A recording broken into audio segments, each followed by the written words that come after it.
in one sense, I have empathy, and in one sense, I want her to do better.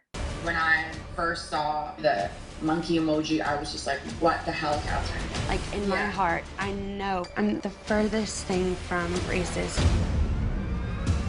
You say in episode 2 that you got a lot of calls from Kathryn. Tell me a little bit about those calls. Was she asking for advice? Were you giving advice? And did she apply any of what you suggested to her? Right. So I think you'll see some of the conversations that we had play out. I think originally what you're seeing is during COVID, she'd reached out a few times. I know that after the whole social media exchange, I think she didn't know what to do.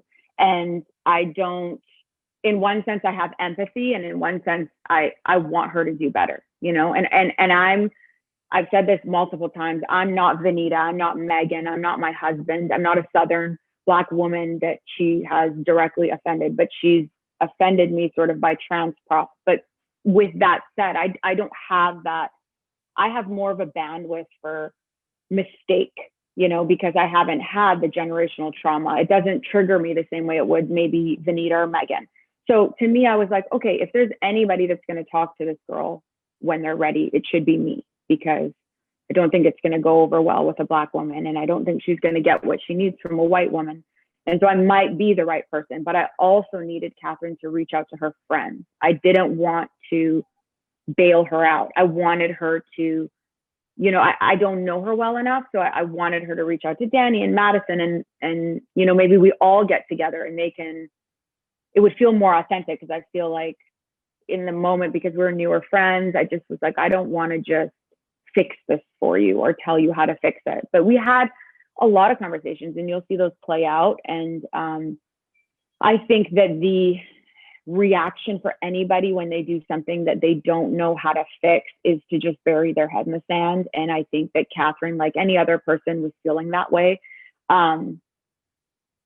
Should she have known better? Absolutely. But we're here now. So now what do we do? You know what I mean? And that's sort of the mom in me. Like, okay, so we're here now. And I kept saying to her, you know, life's full of like peaks and valleys, and you're in a valley, and you cannot just ignore it to get to the next peak. You're going to have to walk through this and really dig deep. And I gave her a lot of advice, and I said, listen, apologies without action are just, you know, nothing. And that was my advice. I asked her to read a bit. I asked her to look up some great documentaries, like just things to start to see that the things that are triggering African Americans are not just from a few hundred years ago. There's so much systematic racism, and especially for her to know her history and her last name. That last name, if an African American sees it right away, it's a trigger. Yeah. You know, it's like right away they're going to assume that what you're going to say could possibly be horrible.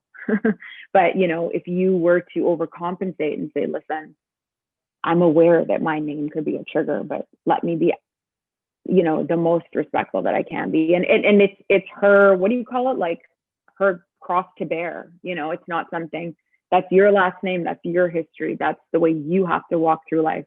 Other people might not need to be as sensitive, but, you know, with like my mom always says, with privilege comes responsibility, you know, and you can't be tone deaf to that. And it was a stressful time. And it was like, I'd never heard her, don't get me wrong, I've never heard her say anything that is racist or seen her do anything racist. But the fact that she was that tone deaf to that being offensive to that woman, I was gobsmacked by it. It's like, okay, we need to like peel it down to the bottom. You know, do a whole like, you know, PowerPoint of your history, their history, where we are. You know, I was just like, do I have the energy to do this? And that's why I reached out to her friends. Like, has she reached out to you? And eventually we get there, you know.